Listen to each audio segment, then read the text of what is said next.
Assalamualaikum warahmatullahi wabarakatuh.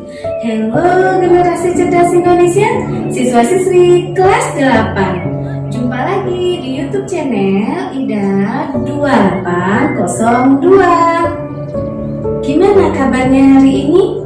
Semoga kita semua diberi kesehatan dan dilindungi oleh Allah Subhanahu wa Ta'ala. Amin, amin ya Rabbal alamin.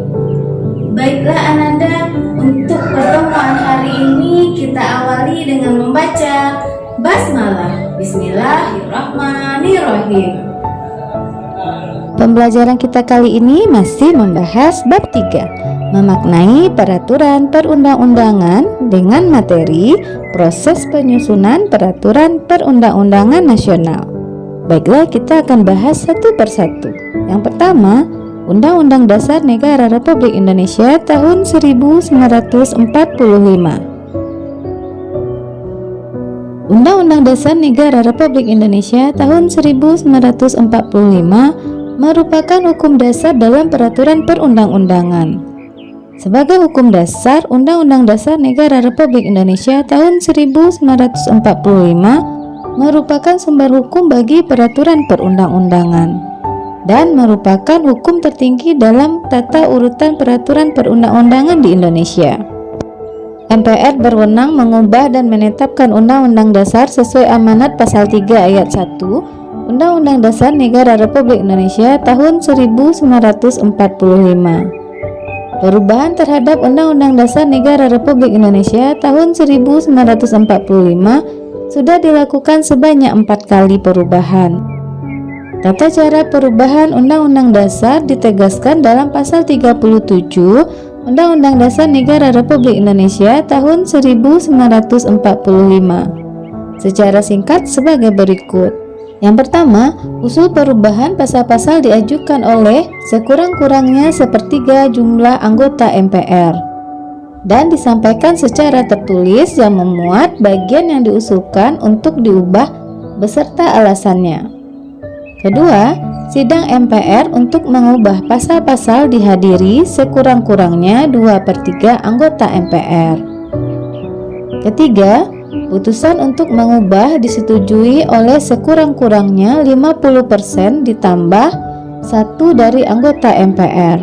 Keempat, khusus mengenai bentuk Negara Kesatuan Republik Indonesia tidak dapat dilakukan perubahan. Yang kedua, ketetapan MPR. Ketetapan MPR adalah putusan majelis yang memiliki kekuatan hukum mengikat ke dalam dan keluar majelis. Mengikat ke dalam berarti mengikat kepada seluruh anggota majelis. Mengikat keluar berarti setiap warga negara, lembaga masyarakat, dan lembaga negara terikat oleh ketetapan MPR. Penyusunan ketetapan MPR dilakukan melalui 4 tingkat pembicaraan. Tingkat pertama yaitu pembahasan oleh Badan Pekerja MPR terhadap bahan-bahan yang masuk. Dan hasil dari pembahasan tersebut merupakan rancangan ketetapan atau keputusan MPR sebagai bahan pokok pembicaraan tingkat 2. Tingkat kedua yaitu pembahasan oleh rapat paripurna MPR yang didahului oleh penjelasan pimpinan dan dilanjutkan dengan pandangan umum fraksi-fraksi. Tingkat 3 yaitu pembahasan oleh komisi atau panitia ad hoc MPR terhadap semua hasil pembicaraan pada tingkat 1 dan 2. Hasil rancangan pada tingkat 3 ini merupakan rancangan ketetapan MPR. Tingkat 4 yaitu pengembalian keputusan oleh rapat paripurna MPR setelah mendengar laporan dari pemimpin komisi atau panitia ad hoc MPR dan jika perlu dengan kata terakhir dari fraksi-fraksi. Yang ketiga, undang-undang dan peraturan pemerintah pengganti undang-undang.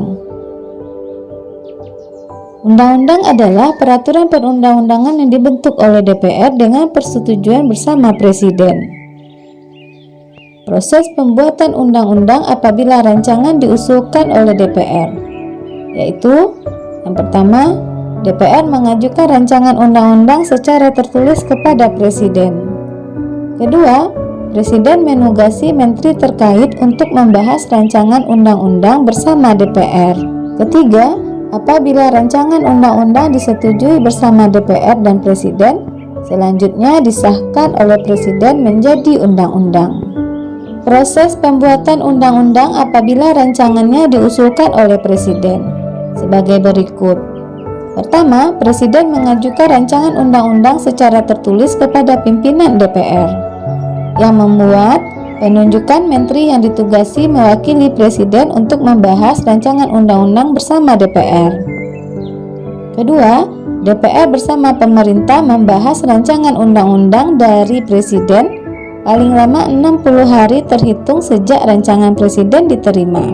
Ketiga, apabila rancangan undang-undang disetujui bersama DPR dan Presiden, selanjutnya disahkan oleh Presiden menjadi undang-undang. Proses pembuatan undang-undang apabila rancangan diusulkan oleh DPD sebagai berikut. Pertama, DPD mengajukan usul rancangan undang-undang kepada DPR secara tertulis. DPR membahas rancangan undang-undang yang diusulkan DPD melalui alat kelengkapan DPR. DPR mengajukan rancangan undang-undang secara tertulis kepada Presiden. Keempat, Presiden menugasi menteri terkait untuk membahas rancangan undang-undang bersama DPR. Kelima, apabila rancangan undang-undang disetujui bersama DPR dan Presiden, selanjutnya disahkan oleh Presiden menjadi undang-undang. Peraturan pemerintah pengganti undang-undang atau Perpu adalah peraturan perundang-undangan yang dikeluarkan oleh Presiden karena keadaan genting dan memaksa. Dengan kata lain, diterbitkannya Perpu bila keadaan dipandang darurat dan perlu payung hukum untuk melaksanakan suatu kebijakan pemerintah. Perpu diatur dalam Undang-Undang Dasar Negara Republik Indonesia tahun 1945 pada pasal 22 ayat 1, 2, dan 3 yang memuat ketentuan sebagai berikut. Yang pertama, Presiden berhak mengeluarkan Perpu dalam hal ihwal kegentingan yang memaksa. Kedua, Perpu harus mendapat persetujuan DPR dalam masa persidangan berikutnya. Ketiga, apabila Perpu tidak mendapat persetujuan DPR, maka Perpu harus dicabut. Sedangkan apabila Perpu mendapat persetujuan DPR, maka Perpu ditetapkan menjadi undang-undang. Keempat, peraturan pemerintah. Peraturan pemerintah adalah peraturan perundang-undangan yang dibuat dan ditetapkan oleh Presiden untuk menjalankan undang-undang sebagaimana mestinya. Tahapan penyusunan peraturan pemerintah sebagai berikut. Yang pertama, tahap perencanaan. Rancangan peraturan pemerintah disiapkan oleh kementerian dan atau lembaga pemerintah bukan kementerian sesuai dengan bidang tugasnya.